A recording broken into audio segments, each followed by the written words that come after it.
Trustee? 5:30, I'd like to call this meeting to order. Thank you. Do we have any agenda adjustments?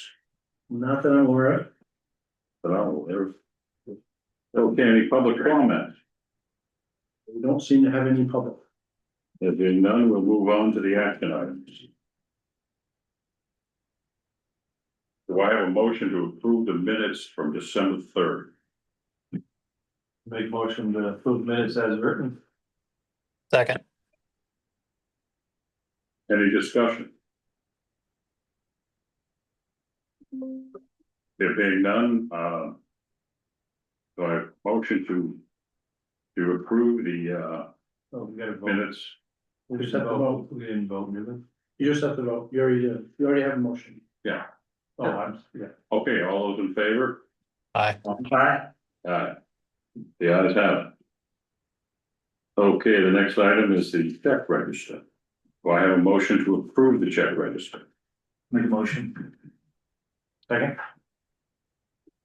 Any discussion? I had one other theory of what it is. It's just, I think it was a Stella Jones Corporation. Pulse, Which is. Pulse, Power poles. Okay. no relation, power poles. Nothing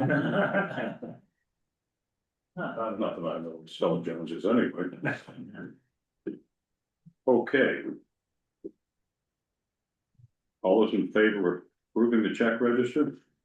Aye. Aye. Aye. The ayes have it.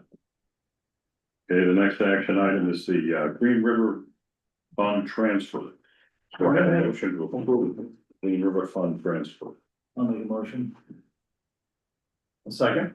Can I just ask that you please read the motion that's on? Right, but we haven't passed it. No, but that's the motion, you have to make that motion. And then we're going to discuss it and then Yeah, you'll vote. is that friendly? Is that the motion you made, is what's written? Yes. Linda can pick I it didn't up. read the entire motion. It just says move to authorize management to move 374,000 from the Green River Fund to electric operating cash. Okay, the motion is to move to authorize management to move $374,000 from the Green River Fund to the electric operating cash. So I'm gonna have Penny describe for you, we talked a little bit about this last meeting, but I know Yeah. he wasn't here, so I'm gonna have Penny describe for you. What we're trying to move around here and why, so. I think as the memo itself says, like right now we have 874,000 in the Green River Fund CD.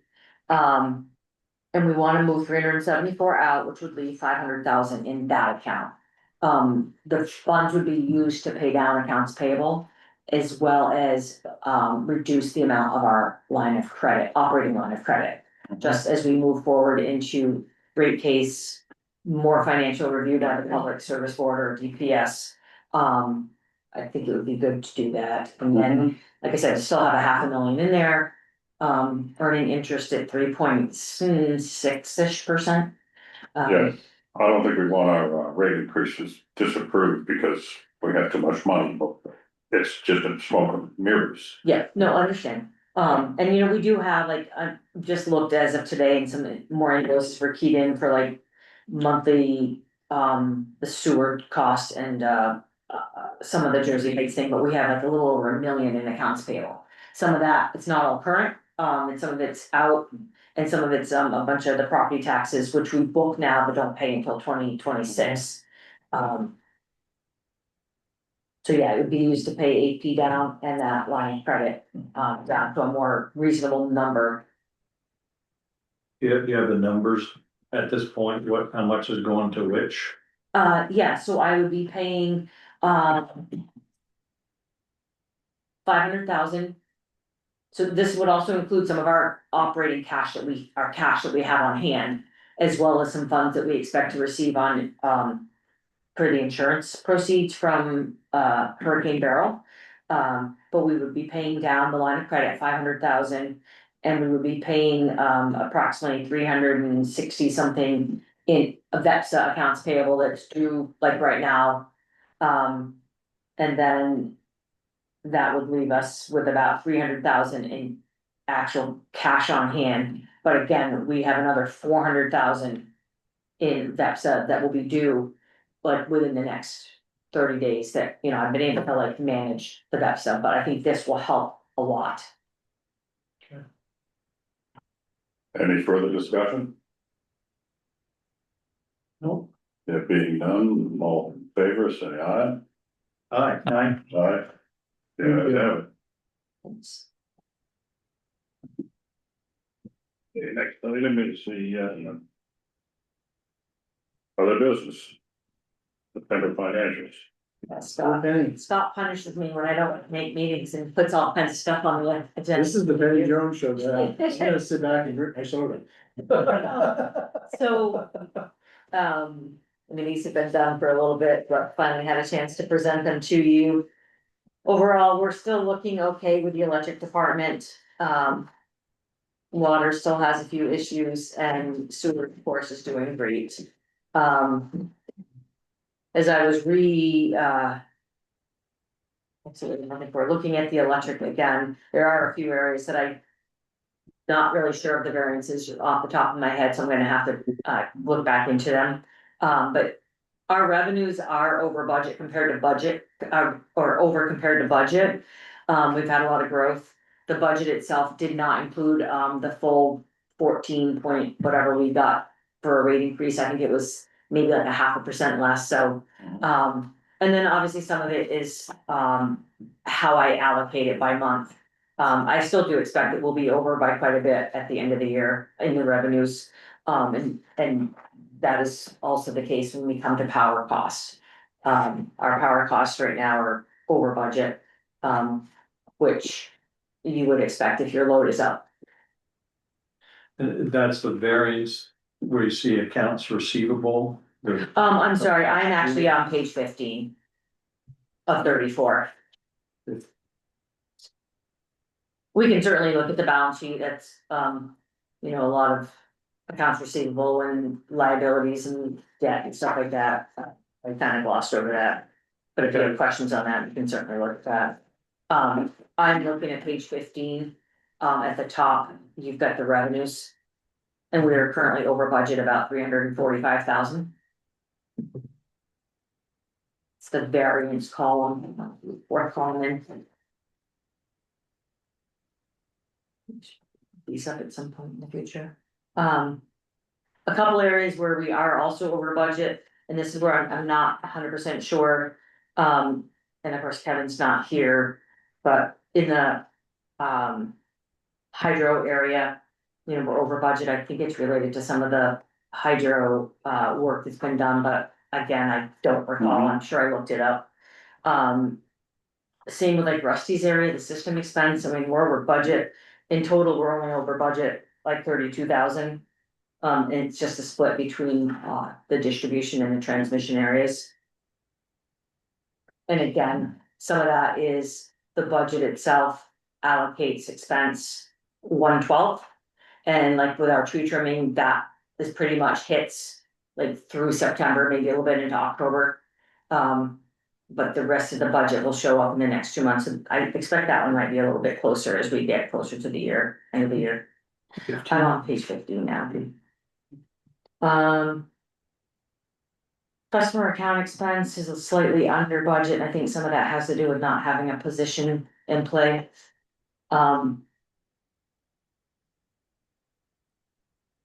And then to the next page, 16 at the top, the administration section, we are on the budget about 57,000 through September. And again, that's split between outside services, go to the next page.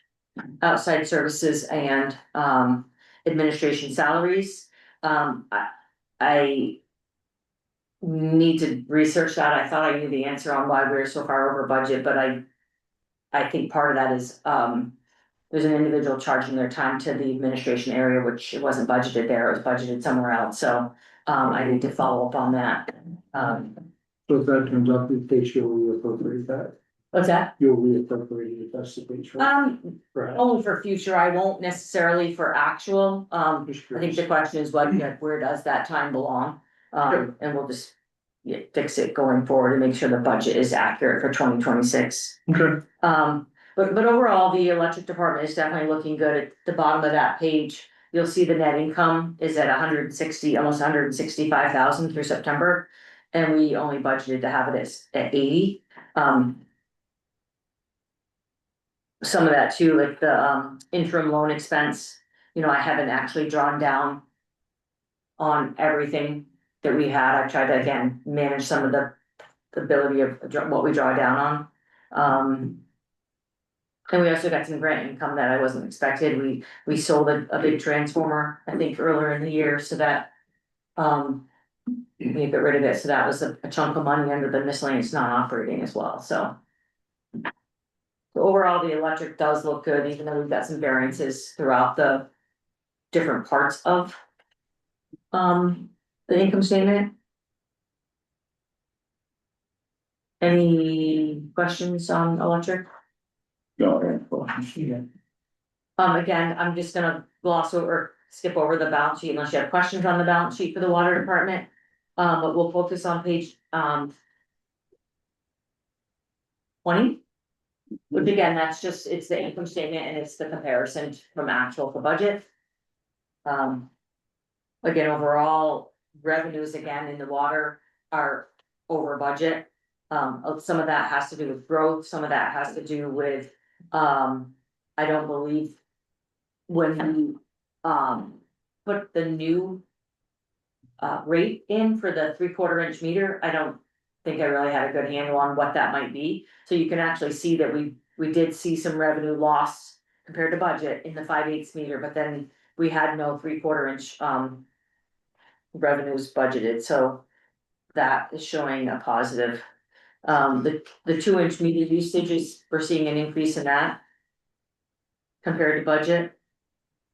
And I think part of that is just, we didn't have, I'm pretty sure, I wish Kevin was here, but some of the new apartments down on Bridge Street or off the rail trail.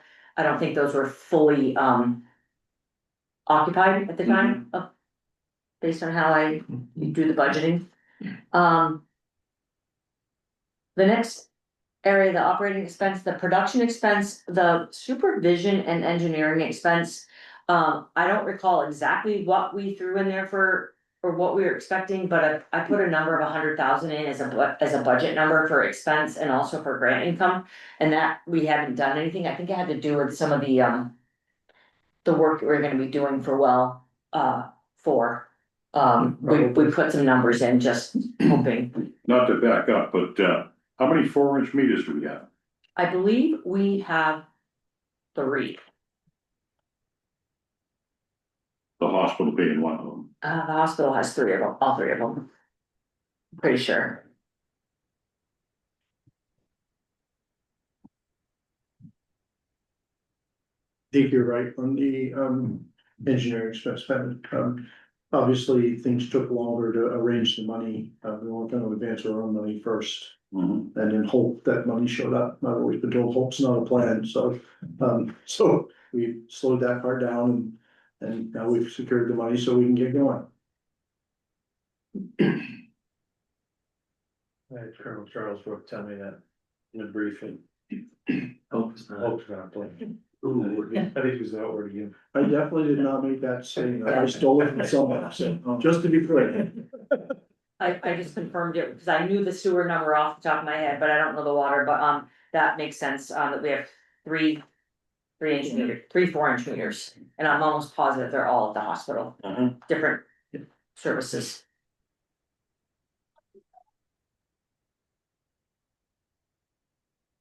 Anything else on the expenses, Ben? The only other thing I did wanna touch on, over on.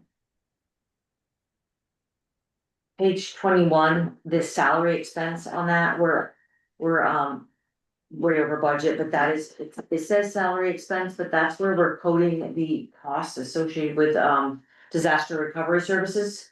Which will be FEMA reimbursable. The one thing I realized as I was doing this, kind of after the fact, is I haven't booked the corresponding. I think there's gonna be corresponding grant income with that I need to record. Just to clarify, please do, that's a contractor. Yes, sorry. It's not actually Contractor. disaster recovery, that's the name of the company Yeah. that she's talking about, that interfaces with FEMA on, they Oh, basically okay. represent us with FEMA. Is that fair? Yep, Okay. yep. Um. You know, one thing you will see in the very last section on page 21, we do now have allocation revenue. Water allocation revenue, like of 10 grand, so that was not budgeted. Um,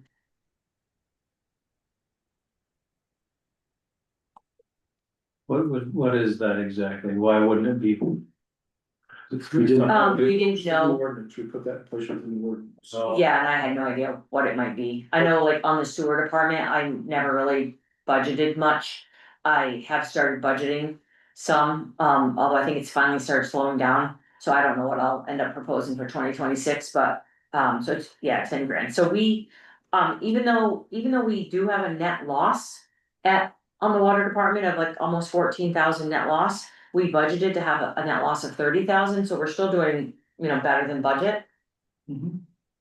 And some of those things, like the revenue coming in above budget, is certainly beneficial for that. Just out of curiosity, Penny, when we created the allocation fees, which we typically in wastewater reserve for future capital projects, did we create a separate account for water? We did. I Yep. just want to make sure. Yep. We did, it's in a separate bank account, and,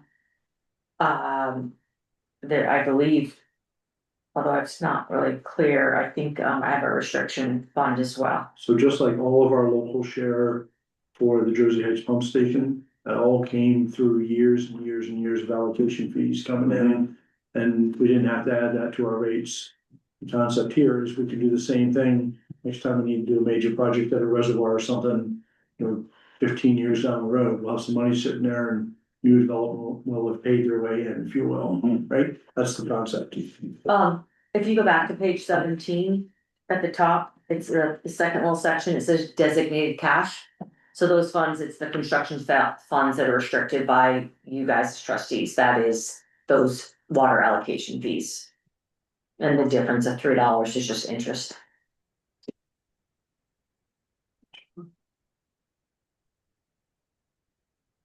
On to the sewer department, like I said, the sewer department's probably doing the best, I'm gonna move the page 25, which again is just the actual versus budget income statement. And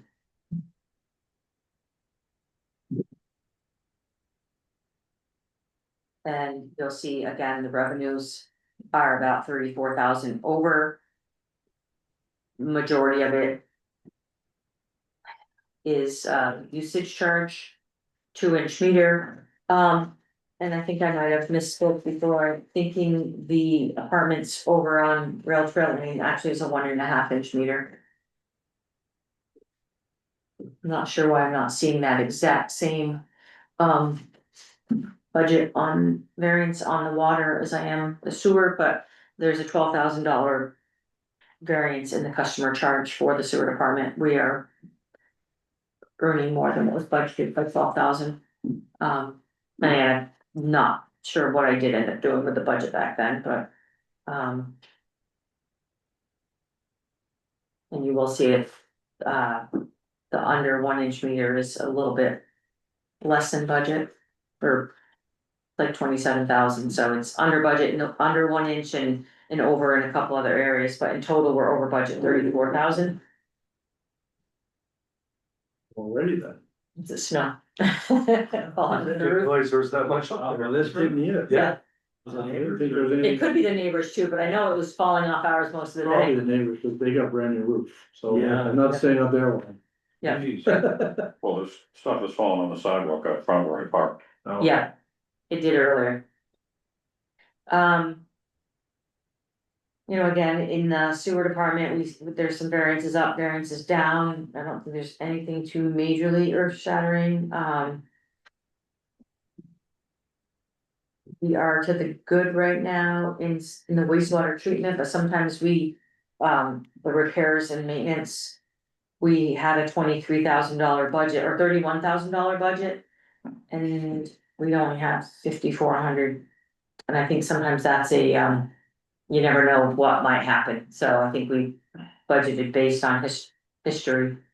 And then sometimes at the end of the year, because part of our fees to H2O Innovations has maintenance in it, and if we have an overage, meaning we're over what is included in the contract, that hits there as well. But that doesn't typically hit until, well, we get the number in January to post back to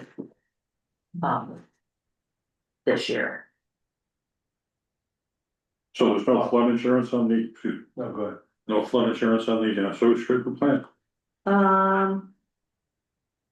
It's all done through perma, so it's not posted there specifically, No, it says here, that's what I asked. I think at one point it was, Bob, when the town did it or at a different time, but now it's all through perma. Okay. And I believe it all falls under the administration section. Okay, Flip to the next page. Just an aside, but thinking of the sewer treatment plant and the contract, how often does that, how long is that contract? We've had them for quite a while, we've been doing year-to-year extensions, cause they haven't been raising their price hardly at all, just, very modest and. We're a 5-year we have like a 5-year contract. The last couple of years, we've done year-to-year. No, it's a 5-year contract with like yearly inflation amounts built in. That's what it is, yeah. And but I don't know when that ends, cause I feel like it should be soon, it might be soon. Coming up. Yeah. Yeah. Yeah, just speaking of that, it's been an area that's been talked about for years, like, could we bring that back in-house and. I mean, I don't know, for me personally, like, they have the experience, they have the knowledge, because they're doing other areas as well, other like. Sewer plants as well, like, they stay up on top of what we need to do in Vermont, and it's not easy finding. The people with the correct licensure and, you need to have multiple people on staff to have those licenses and to be able to do the weekend and like, someone's not gonna wanna be on call every single weekend, so. And they have people right down in Johnson, cause they do Johnsons as well, so like if we're missing a person, the person comes up, if they're missing a person goes down. Yeah, Make the money work, it's all good. yeah. good. And then the other, I just wanted to point out on page 26, at the. Under the sludge disposal area, so. I don't know if you are aware or not aware, but since the flood, we have been taking Johnson's sludge, so we process it. And we bill them, so that's definitely helped us, and in fact, under this repairs and maintenance for sludge, we actually have a credit balance. I think I got the breakdown from Dan, who runs our treatment plant, and Kevin, and obviously we don't have as much hitting in our own repair for sludge. So the fact that I'm applying some of that payment to that area, I might need to rethink, because we shouldn't end up with a credit there, but we did end up with the same thing last year, but just so you are aware, like, I know. The November bill. To them was like over 8,000, so they're paying in the neighborhood of 6,000 to 8,000. And it's based on, I think, the amount of sludge that we actually take in from them. And this is a fairly normal thing, there was a period of time when we were sending our sludge to Stowe, cause we were having a problem. It wasn't for as long as Johnson, cause it wasn't a total wipeout, but we had to do some repairs, our sludge got trucked to Stowe, they pressed it and they charged us. So we all kind of do this for each other. So this isn't the same stuff we sent to Casella, it's the step before that. This is as it gets processed and pressed. Yeah. So it comes to they bring their sludge to us, it goes through our press, gets dumped in the truck, goes to a landfill. So it's before and after. It's the sludge is the step before the waste that goes to Casella. Okay, so, That's what's coming in. That's what's coming in, but then we do send their sludge to Casella after we've processed it. I'm just wondering how the BOD works with that. They measure the BOD in our plans. I presume they're measuring the BOD at the headwaters coming in. Okay. As a percentage. I just don't want Not us to go over our limit when it's not. All that gets tested before the sludge. Okay. Yep. Cause I think it gets dumped right into the tanks, right? So it's not even, Correct. I don't know how that, I don't know, Yeah. I should need it. They said the other areas are looking great, we're under budget slightly. in, nearly all areas, overall operating expenses under budget about 50,000. Our operating income is over 80, budget over 84,000, and then, again, the next area, interest income is up, the interest rates are favorable, so we earned more than I anticipated. And then the only other thing I did want to just point out, back to that conversation on the reserve allocation fees for the sewer department. Again, honestly, I've always only budgeted 75,000 and we've been way over. This year I budgeted 100, just not knowing, and we're at 65, so more than likely we're gonna be under budget for the year, but it really is just an unknown. Maybe you said this, Penny, but did you talk at all about, in some ways that this is a bit overstated, because we're obviously paying for the Jersey Heights pump station. Right, and we haven't got the grant income yet, No, or is that that's- wrong? No, that's wrong. But we- Only- We've been paying for it, but it's not anywhere on what I'm talking about. That's on the other, okay, So what Scott's talking about, we have been paying for the Jersey Heights pump station, although I don't know if we paid any through September, but. Wouldn't see it on the income statement, it's in, on the balance sheet, and it would be in, the construction work in progress, which is But on, this only went till September anyway. correct. That's what I'm saying, so I'm not sure that, I'm I'm not sure what, I know I paid about, today it'll be about 200 or 300,000. And it may or may not be here, but we would see it here as well. Yeah. But we are paying for it, out of our cash flow. And then I'm just waiting for the, state to approve the final design, so that then all the process can work through the loan. And then we can draw down the loan is 0%, I believe, we won't be paying interest. And then once everything's done, when the loan is actually finalized, basically they cut it in half or whatever percentage is forgiven per part, and then the rest of it is, a monthly payment or an annual payment. I think it's 0% interest, and then, So you have Do you know? you have 210 in works in progress. Yeah. Do you know, I know, but that could be for other things too. Do you know, Scott, the terms on that? I just don't I recall. believe it's 0%, we don't have to start paying for like 5 years. There's no prepayment penalty, so we can pay it off early, That's 20 or 30 years. I believe it's 20. Yeah, I just couldn't remember, but anyway, it's, Something like that, Well, the existing pumps are what, 30 years old? correct. Yeah, so. so we'll be looking really good there, and, While we could pay it off, if it really comes out at 0% interest. Find out your money's on our side and you just take the loan and pay it as we go. You know, because our money will be worth more later than it is today, so. and, so. Again, back on page 22, I'll just note that we do have 1.8 million in, the restricted funds, that's the sewer allocation funds that we've collected all along. The majority of it is in CDs, and they just got renewed for like 3.6, I believe, percent interest. So we're doing all of that, and if I have to tap into it before this loan, before I can draw down on the loan, it's not a problem. Keep in mind, in 2026, that 1.8 million is gonna look a lot smaller, because we'll be drawing that down for our share. Of the Thursday pump station, the piece is not company value, Well, if there is a piece of this. yeah, I don't know, the way I was talking to the guy, we might be able to draw that entire thing down, all of the money, and then once we finalize the loan, then, yeah, part of it's, so.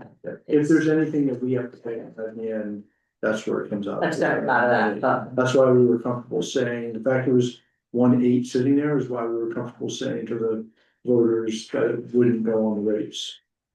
But we have enough money sitting there, gotta pay it, or we pay it all at once, or we pay a monthly or a yearly fee. We have enough money sitting there to pay it. are there any other questions, or if you had a chance to look through it before anyway, or just. But if you have a chance to look through it later and have a question, I got a question, but page 27, what does AMI stand for?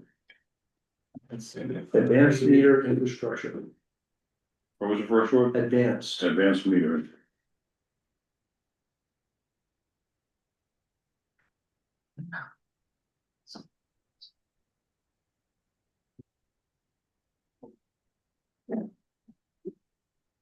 Great, ready to talk about budget drivers? That's next. which is page 27, so.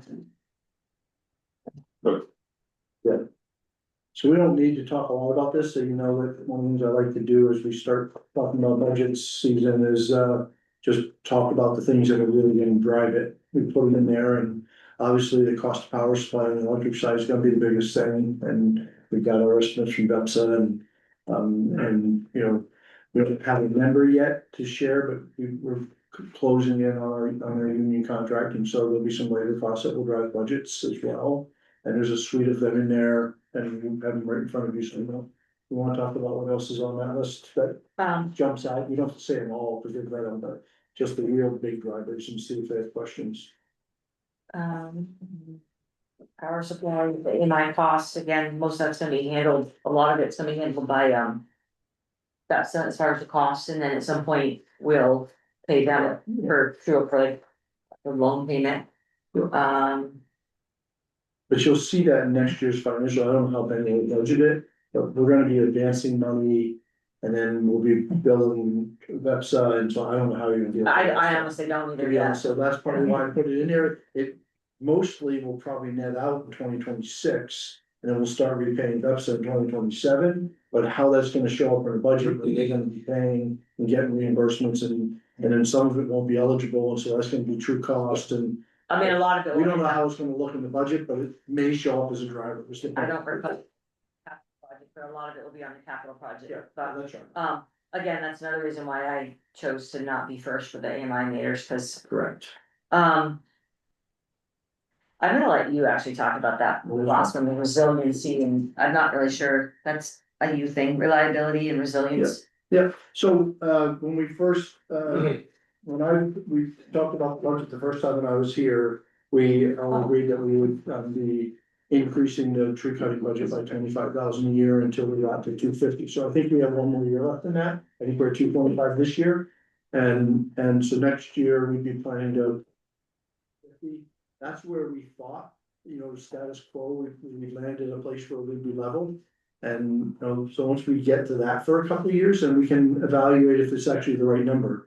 So we'd be planning to come to get that, to that final number.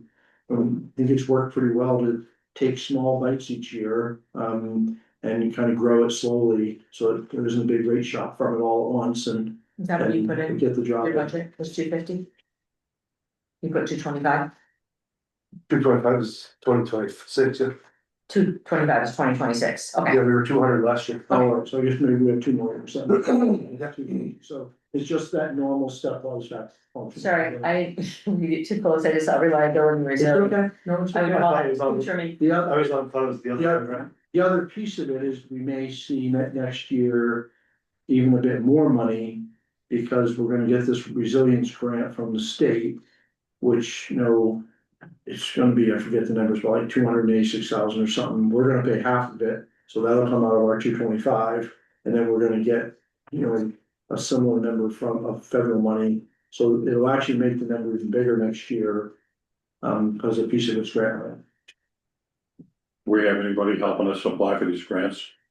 Some of them, yes, mostly it's been us. That helps a little bit with the resilience grants. They basically have a person that's facilitating to remind us that we haven't sent anything in yet.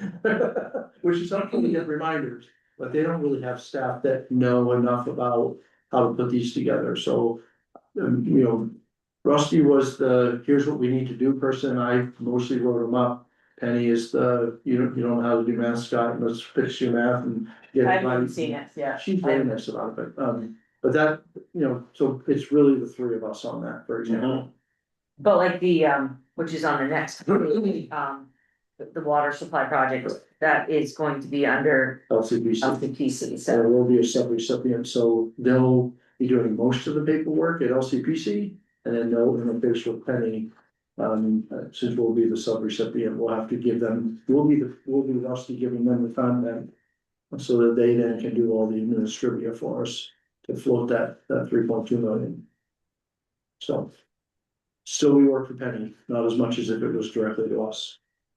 And then, I mean, I think in the water and sewer, we don't have any major things that we are aware of on the maintenance side, other than obviously the labor, Correct.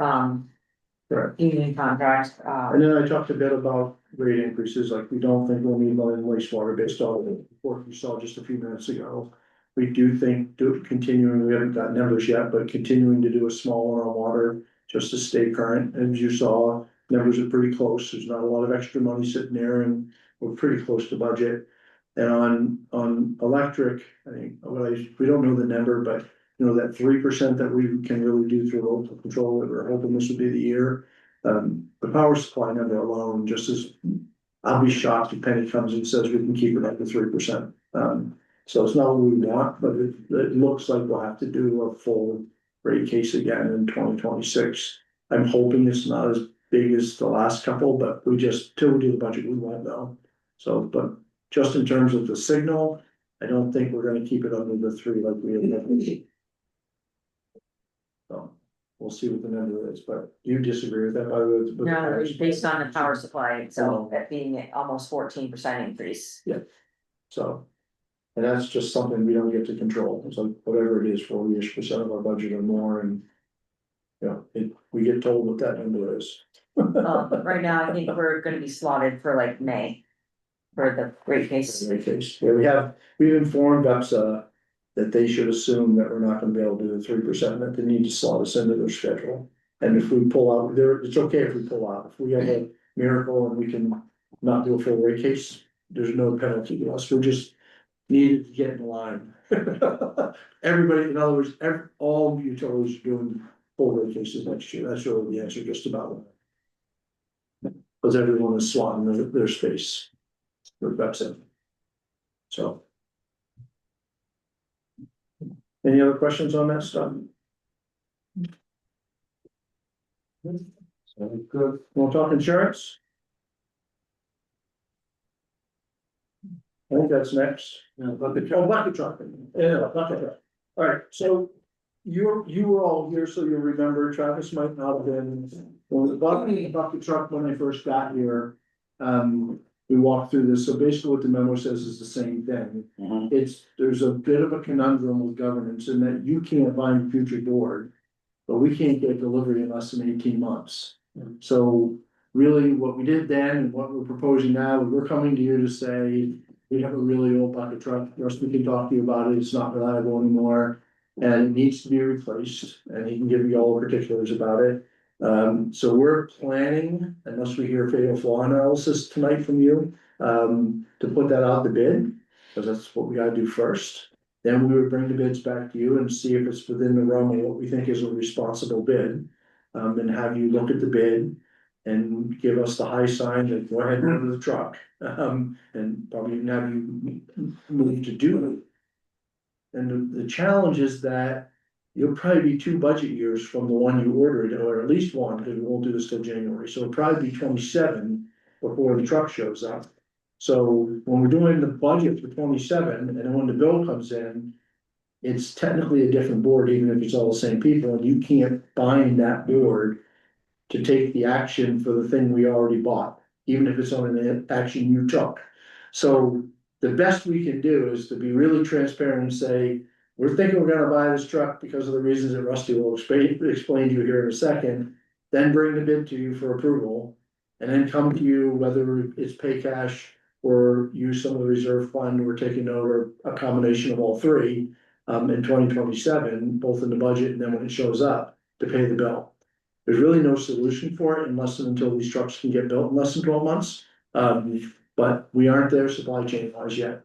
So that's what we're thinking about process, and then I'll have Rusty explain why we wanna replace the Now, truck. when you write the bid specs for the truck, and you're running the same as the last truck, so you got 1 set of spare parts and not. It's gonna be a little different, Rusty can explain it, but the last truck had some issues. The spec is here. The last new truck, Yeah, so the guys have mostly modeled on stone. Correct. And so that's what we're looking at, and he can talk about that too, so why don't you just jump in for a minute about why we wanna replace the truck and what you're gonna. Well, to jump in on the current truck that we received was a demo truck, so it's very, very basic compartment space. So a lot of the compartment space doesn't even have shelving and such in it, so we've had to kind of manufacture yeah, some shelving, which doesn't really pulled up to our back roads, bumps and stuff, it smashes all up and really gets all messed up in there. We've had to put a lot of exterior lights on that didn't come. There's a lot of stuff that just was not included. Well, I'm talking about the big stuff, the hydraulic pumps Oh, and yeah. that stuff is gonna be the same, the engine. Yes, the new truck, I'm actually looking to go a little larger on the engine. A little bit more horsepower because of the hills and everything else around us. The truck came as a demo, it came with a 250 horse motor, which is kind of like a school bus motor. In a sense, I mean, it doesn't really have a lot of power. So we're looking to get up into the 300 horsepower range, so that we have the horsepower to get up the hills in our areas around here when the truck is fully loaded. Are we looking at replacing or just adding, or what are we, Replacing. the demo Go one, ahead. that's the one we just bought? No, not the one, not. No, the new one is what we've got, that's gonna stay. The 15, I thought. 2015 is the one that we're looking to replace.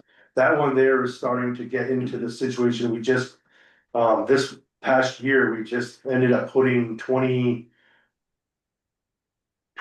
thousand into the motor. With some changes, and it's starting to catch us in scenarios there. We're getting a lot of rust into the hydraulic hoses and stuff on the undercarriage. Due to the salt that we're running on the paved roads. So within 2 years, planning out, that truck is really gonna probably start really nickel and diming us before long. Now, do you do the maintenance in-house? We do like our oil changes and such like that in-house. Anything big that has to be with motors and stuff, we usually bring to the Charlie Boys. Or whichever contractor we need to ship it to. The last time with the motor work, it did go to Charlie Boys. Both rear springs broke completely, so we actually had to have it towed. And to get it turned around so we get our bucket back, TDI towed it, and TDI has a garage in St. Albans. That they were able to take it right there and do it, and they actually fixed it for, I would say, about 20% less than what Charlie Boy said it was gonna be.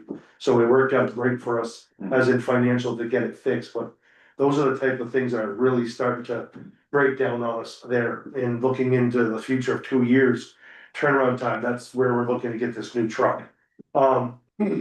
Stowe's got a really great truck, the last one that they bought, financially wise, was a really good price. They run an extra cab truck so that the line guys can keep their rubber goods inside, so they're not freezing cold. And keeping some of the safety equipment out of the cold air and inside of the back of the truck in that extra cab spot. And their cabinet space that they have in the shelving that they have in there is laid out very nicely. Hardwick used the same spec on the truck they just bought, because they really thought the layout of the truck was nice. It has a lot of very similarities to our truck right now, the new truck that we have. But just the interior of the doors, some of the bed lighting is gonna be already installed. So it's not like trying to do aftermarket wiring. I mean, we're line guys, but you know, we're not, you know, automotive wiring, you know, we do it so that it works, but you know, it would be nice to have a truck come that is all done by professionals and be ready to go. And that spec is just, it works great. We've actually do mutual aid with them. And getting in and out of their trucks, the tills and everything else are great. It's easy to store stuff in there and get everything organized. So you don't stock a lot of spare parts for these things anyway? No, not for the bucket trucks. Okay, so. Yeah, we don't. My question is moved then, because you're not gonna be left with a bunch of stuff on the Right. shelf. No. It's no good. Correct. No, Okay. no. Yeah. I mean, once in a great while, Bob, we might take, you know, we were running into some problems with the digger, with a rotation motor. We saved that rotation motors because there's other parts, but they put a new one on it. So we got like some parts that we know that could be usable. You know, if it was to break again, instead of trying to get it to mass, some of that stuff, we might be able to just get that replaced and put on with ourselves to get us out of a bind. But normally we would send it to somebody that is a lot more professional than a bunch of line guys with the automotive part of it. And the other thing I could offer, just by the way, to compare with the 2015, I actually think probably because we have a smaller service territory, while it's certainly nearing the end of its life, you know, VEC's getting rid of a bunch of the same year. And when you read their description of them, they're like, you can see through it, or it doesn't really drive, it starts, you know, so this is not an unusual life for these, the reason I noticed that, look, you have production. Yeah, do we, you get warranties, like, you know, like the mechanicals and the trucks or? I don't know. I think you can, I don't know if you buy extended warranties on a commercial or. I think you get the core warranty on the motor and Correct. transmission and. It's like a 3 year, And I year, would presume you get some sort of warranty on the, like the All-Tech, the aerial. correct, but those are in the That's- 3 year, yeah. a certain amount of hours warranty. After that, you know, you're on your own. They don't offer extended one. They don't offer extended warranty on commercial vehicles like they do our personal vehicles. I'm surprised you can go up any hills with 250 horsepower. They- I mean, You my, get here on, what they call this, French Hill, Sam, Sand Hill, I mean, you get in that sand hill, you're lucky to be doing 10-15 miles an hour once you get up past that last house. my little SUV has 250 horsepower. So we're looking at, you know, I did make a note on first stop to kind of look, you know, I'm looking for, you know, the 300, 325 horsepower range. That's great. Because a lot of our trucks with their, you know. I'll tell you, but there are repetitive, and we need that little bit of extra horsepower to get up the hills. Everywhere we go, even when we go to help Hardwick or anything else, everywhere, we are in the valley, and we need to get to the top of the hills. You're towing stuff too. Occasionally, yes, occasionally we will tow something with the buckets if need be. Yeah. Yeah. Is that an option? They all have the Pinto hook and trailer hookup, so if we need to haul the trailer with the excavator, we can do that with our buckets and our diggers as well as the small trucks. Okay, thank you. So we don't need an action, it's more like we're planning to go out to bid. And if you think that's a really dumb idea, cause would be disinclined to vote positively if we get a good bid back, this is the time to tell us to slow down. Cause otherwise, this step. If we don't have a number, we're just gonna say, we're just authorizing, put that number when it comes in. When it comes in, we'll share with you the bids Yeah. and we'll have a recommendation. If it's not the low bid, there'll be a reason. And we'll be able to talk to you, should be able to talk to you about if that's within reason of what other utilities have seen. So you know whether, did we just get all high bids and we should go back out or not, which could happen, right? And then it'll be up to you. That's what, we don't need a decision tonight just because we can put it out to bid. We don't wanna waste people's time if you were like, this is the wrong time to do this. I have no objection. No, it's not gonna hurt anymore. Yeah. Just so you know, like, with Stowe's bucket that they just got back, Hardwick is, Ready to They- be delivered soon. that, they're all between 18 and 24 months That's right. return time from the day you order it, 18 and 24 months to receive it, so. That's why we're just kind That's of. how long it was for the other truck. That's right, hasn't gotten any better. Yeah. So, and that was with a demo truck, it wasn't really a demo truck. So- Showroom floor, right? So, Okay. all right, great, that's all we need from you tonight. And that. Insurance? Sure, That's so right. it's just a Yeah. handout of costs. So, Tom and Brad went to the training with Perma. 3 months ago, 4 months ago, 5 months ago, Yeah. that got us some brownie points with our insurance broker. Well, they're not called broker, whatever they're called. And they both were pretty impressed by the listing of all the insurances that we had. They were kind of like, wow, that's really interesting. We didn't know about all this. And the two of them said like, be really useful if you'd, maybe when it fit an agenda, like quickly informed. They didn't think, they went through the training, didn't think Penny has to explain what every one of them is. But they thought it might be useful for you to have a chance to be aware of all these insurances we have. So that's why it's on the agenda. And, go ahead, Penny. yeah, I'm not gonna say a whole lot about it, other than just to be, so.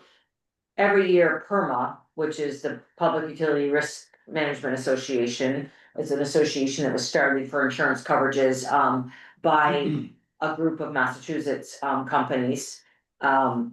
they do our insurance review, and as part of this, they actually show all of our insurance, which includes, VLCT, which is the Vermont Leagues of Cities and Towns. So as you look down through this list, it lists out all the insurance coverages we do have, regardless of whether it's PERMA or VLCT. And then there's this, there's a couple other, carriers on the backside that is kind of managed by PERMA, but there's Pumic and then there's Aegiasis. And, you know, we've actually, as it relates to some of the flooding and stuff, we've gotten quite a bit of coverage from them. But if you go down through the list, you know, obviously we, many typical ones you'd expect, the auto physical damage and liability for our auto. We do have crime insurance, which is through Travelers, but that is managed through PERMA. Like I actually send them PERMA the information, the application, and I think they do the billing to us, but it's listed up here as the insurers as Travelers. We do have cyber insurance as well. I honestly, CFC does not sound familiar, because I think again, we go through PERMA to get that coverage, so it's a carrier they're using under us or under them. And then the directors and officers, public officials liability, employment practices, I mean, I don't know if you want me to go on. Just while you're on the Okay, go public through officials, every I single think one. the only thing I would say, so you are covered as officials. Yeah. And the thing that's always left out is like, if you act with negligence, you know, or some criminal intent, then that insurance does not apply to you, right? What? But if you, if you're acting in good faith and doing as good as you can, and somebody sues you, you have insurance. It's just important for you all to know that, right? So that's why I stopped doing that. How do the limits, get chosen? I mean, do you guys have help with that, or you do analysis to try to figure that out, or? For example, So, the no. cyber insurance. Yeah, $1 million, I don't know, is that gonna cover what it could possibly happen? I just, gosh, it's been a while, I think it depends, Penny, because we Yeah, I have don't an annual meeting with this, With PERMA. with PERMA. And some of them, they say that's what's available.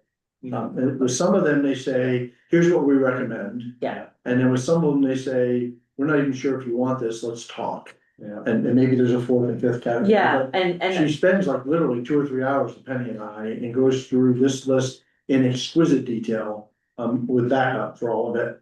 Yep. And walks us through it, so. Do I remember why we landed at $1 million on cyber? yeah, do and I not. don't either, I know it's just an example, but that's how. I we know do it. that there was one in it, may have, yeah, I don't know, I remember us asking about a different, like, limit or even Yeah. deductibles that we have chatted about, but And sometimes it that's a- can, and sometimes it can't. that's a good conversation for our 2026 meeting with her, like, because I don't, yeah. Yeah. Um, And if one of you is ever like really interested in stuff and like, and she's coming, we can't have 3 of you, but if one of you wanted to sit in on that meeting with Penny and I, yeah, it's entirely fine with us. If there was a person that became interested in this. you know, there are a couple marks here, and again, since we literally, it was June 25 that we looked through this with her. Yeah. This says, please validate with VLCT, I can't honestly remember whether it was validated or not, but, and then, obviously, railroad liability, we don't need, workers' comp, obviously, we're required to have that. The one thing I will note to you that we do not have coverage on that, they don't cover, and that is our transmission and distribution poles and wires. That is not covered. It's not favorable. It's not coverable, yeah, That's, So if somebody gets a pull, it's on that. and we charge them, and if we can't find them, then it's on us, correct. Yeah. right? So. Maybe you did this at the top, and if so, just tell me, if I missed it. Because I said it at the top, they're not really our broker, they're like this association thing, what is it? Like, we're actually an owner of that, right, no way? So, Firm. no, not, What is- well, not, they're just an association where you can get group insurance, group. I think we're a member of it in somewhere, right? It's not like private, it's not like State Farm, right? Correct, what I would say is. we pay our dues, but I'm not sure we're a member of them. I mean, we're not a owner, I don't know. what but it's just a member, but, there, I think it's PUMIC. And Maybe don't it's- ask me what that stands for, but I know that we did like buy into them and like, I wanna say we're a part little owner of them, but. Yeah. Yeah, we're just part of the association, Yeah, the dues. but this is what they do, I mostly found it's designed for public utilities. Yeah. That's what they are, Public Utility Risk Management Association, so it's not just, that's why they deal all this stuff through the other companies, because they know what public utilities need, right? Yeah, correct. And because we are a group insurance, so we have to go through our property, like whether it's substations, our wells, our wastewater facility, and we like assign a value to it that we think like a replacement value. If, again, with no negligence, but if I like underballed something, they will cover me. Because they have the ability, because it's a group, so like in aggregate, like there's, millions of dollars of coverage, or maybe even more than that. So if something happens, we are covered. We might get a little slap on the wrist saying, hey, you need to do a better job estimating your values. I'll tell you, in 20 years I've been here, we started out with some values and I didn't know, I asked plant superintendent or whoever and say, what are these values? Are they good? Oh, yeah. Well, they might get bumped up a little bit here and there. Well, a few years back, they went through and did an evaluation or an appraisal on all our property. They were way high, but we, kind of negotiated some values, and that's when we saw some property tax or property insurance increases, but, I think she said they're gonna be due to come out again next year, so. But it was mostly in the hydro area, they were just way up. They were just putting out a number in hopes that we would come in and say, wait a minute, no, we need. No, they actually had an appraiser come. Yeah. And we had a nice big thick report, but I don't know, Tom, how he came up with some of his numbers, and it was mostly on the hydro. And so the handful of members that have hydro, like we all like questioned it, and they came and just realized, yeah, this is way off base, so. Anyhow, And all of our big transformers and stuff are all insured. yeah, the bigger Our big ones. substation transformers and such are all insured. Did you say we pay these guys for this, or we pay VEPSA, or how does this? We pay PERMA and we pay the LCT. I wish I had been prepared, can't even tell you what we do actually pay, I feel like the LCT with everything, it's in the neighborhood of $100,000 a year, I think, cause I think it's like 20 or 80 grand. It's like Is this 20 something and we 40. pay monthly or annual? Annually, or with VLCT, we pay quarterly. So we have a good suite, and the nice thing is we do get, like I said, she comes and sees us every year for a checkup, basically of, do we have the right stuff, is there something new that other members think they need, and sometimes she just educates us and we're like, yeah, we don't need that yet. And, so it's actually a really great relationship. The other thing they do as well is they do offer like trainings like that one, and it's typically free. There is a PERMA annual meeting this past year. It was down in Connecticut at one of the casinos, but I didn't make it because of my granddaughter coming, and again, in the training, we had that woman from Annie Wong. Really well, She did very helpful. some training and some like, Risk manager, right? She did risk management, risk yeah. management, yeah. She went out, looked at all our substations and helped write them up to figure out what was She was an wrong. engineer or something. Yeah. Yes, he was. She also did some training with our staff about how they have to interact with the public about risk. So that, Taking things seriously or understanding, asking questions. kind of scared the crap out of Penny's No, that's team. with the power line down and. Yeah, all that stuff, yeah, so, which, if we don't handle that right, we actually have liability. Sure. So, Some of it seemed a little crazy. But over that, All real events. everything that she went over are real events that she's had other places. And most of them were You don't. were outcomes of paying out $15 million+, so she really is trying to get everybody to focus and do better, Yeah. so it was really Really good. good. Any questions on That's it, yeah. insurance? You know, we didn't wanna be death with, but it's good to be aware of, yeah. Ready for management? Okay, Mr. Agenda, yeah, management update. So I'll hit Kevin's off at a lodge meeting tonight, so he wasn't able to make it. Days in Morrisville running, Green River, last time we told you we needed some parts for the governor, they're still waiting for the parts, so. As soon as they show up, he doesn't say when they're showing up, but they've been ordered, we're waiting for the parts. Worth noting that, the Jersey Heights pump station upgrade is paused for the winter, got too cold to do any more work down there, they've stopped for the winter.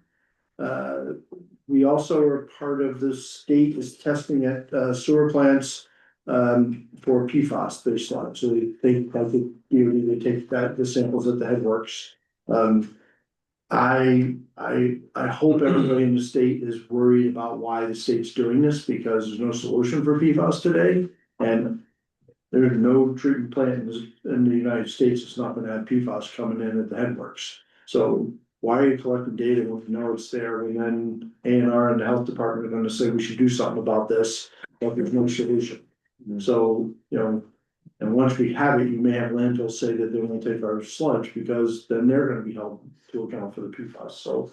I gotta say, I'm a little nervous about the fact that the state's going, I get why they want to. I wish they would put all their effort into finding the solution, what we do with it, before they then test for it and tell us that we can't have it anymore. So it seems a little backwards to me, but Have they added to more testing? Because this is new testing that they're just going around the treatment plants and pulling endless, right? PFAS tests. Each test is ridiculously money, right? I don't think we're paying for it, I think this is a state program, but they're gonna have the data. And then, you know, at some point, they're gonna come knock on our door and ask us what we're gonna do about PFAS. You don't wanna change our permit levels, right? So I don't. I'll take them at their word that they're just trying to gather information, but my experience is every time that happens, the gathering of information turns into regulation, turns into non-compliance. Right? And that would even be okay if somebody had a solution. But to date, nobody that I'm aware of has a solution for polyfluoroalkyl substances, or PFAS, so. But we'll see what comes of this, just wanted to make sure you were aware. What else does he have?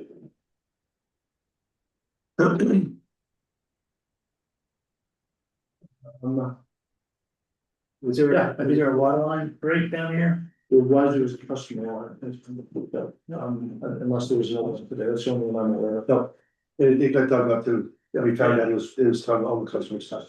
So nice to have that excavator, right? It was, yeah, you got around the horn, said, can you, and Kyle ran it down the excavator, and Yeah. it was very nice having that for the guys. Go for it. Oh, my turn? Okay. With the weather and stuff like that, we've actually had quite a few different trouble calls. We've had some flicker light issues that we're taking care of in Elmore. We had a transformer, tree come down and ripped the bushings out of it, so that it failed. We had a bad meter socket in Elmore. Down wires up here on Route 12 due to trees. Garfield Road was out, a couple different times due to trees in different areas up there.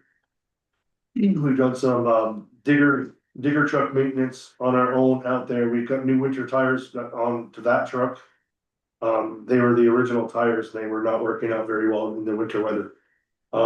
Did some excavator maintenance. Seems we've been using that quite a bit. Some dig safes, plowing the subs. We had a new service on Valley View Road, from Stagecoach Road.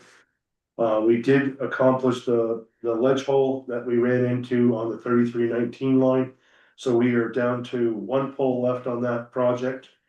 We're running into a little bit of problem with the weather for Green Mountain Power to let us take that line out, so we're hoping right after Christmas, the week before the new year, that they'll let us get that line off so we can finish that last pole. We did have, the Hyde Park outage that everybody may have heard about, so, and we went over. I was gonna ask, what the cause was because my father's over there and my sister's over there. Go My ahead. father lost power, and my sister didn't. Go ahead. I'm curious. So the cause of that, and this is no disrespect to anybody. The cost of that outage was, we knew, and I let Scott know that we had a transformer in Hyde Park, their substation transformer was pretty much in failure mode. So Scott and I, we made the decision to shut that transformer off for Hyde Park so we didn't further damage it, so that we could fix it.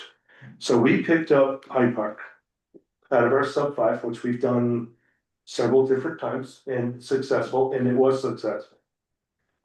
Due to cold weather, about 40 minutes after we brought them on, we had a phase open. So with our guys going into Hyde Park, not knowing the system really well, with the only person that was left in Hyde Park was their apprentice.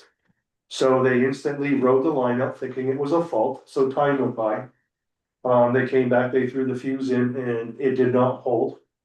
So like any line guy, when they see a fuse open, there's a fault, so they wrote the line again. So again, time was an essence and time went by.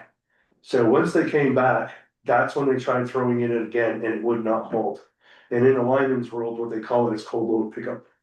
There was too many customers off for too long, so that fuse could not pick up all the homes, furnaces, and everything else. So they began to try to up the fuse size, and that was unsuccessful.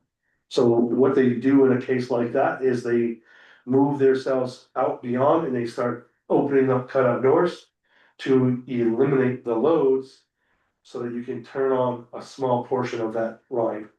And then you just gotta do it step by step by step by step. And you gotta wait about 10 minutes for all the houses to basically balance out, you know, furnaces come on, everything balances out. So it was a time frame.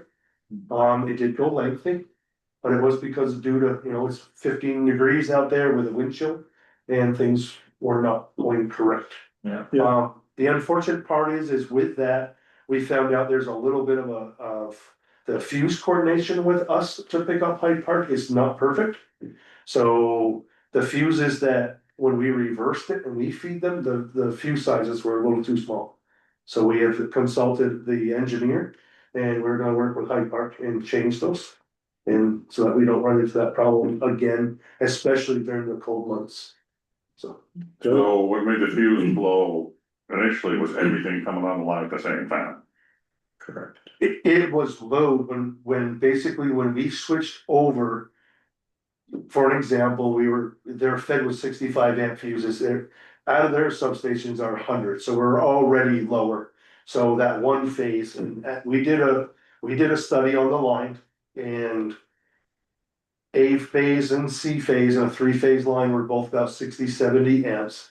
But that center phase, B phase, was pushing almost 160 amps of Probably power. on the starting car and everything's starting at the same time. And with that cold load, it just couldn't hold it, just couldn't hold it. Okay.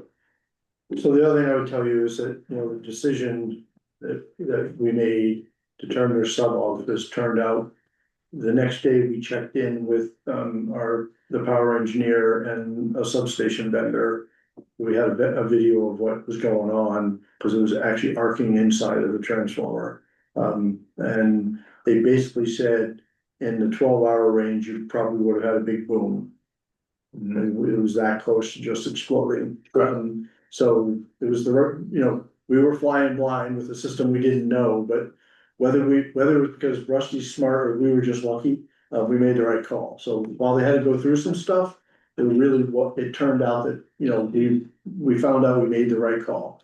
Just for the record, oil in transformers are what keep a transformer cool.